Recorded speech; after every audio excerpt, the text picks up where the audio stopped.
Bursa ili Mustafa Kemal Paşa ilçesi Güllüce mevkiinde BRC Tarım ve Hayvancılık'tayız.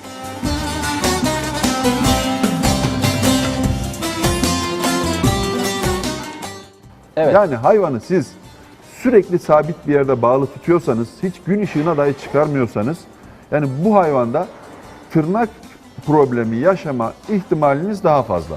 Bir tane dahi hayvan olsa, bakın 5, 10, 15, 20 demiyorum, bir tane dahi hayvan olsa, eğer varsa imkanınız, lütfen bir doğumhaneniz olsun. Herkese özellikle söylüyorum, buzağı olsun, inek olsun, ne olursa olsun, kendi pislediği pisliğinin üstüne yatan hayvandan kimse hayır beklemesin.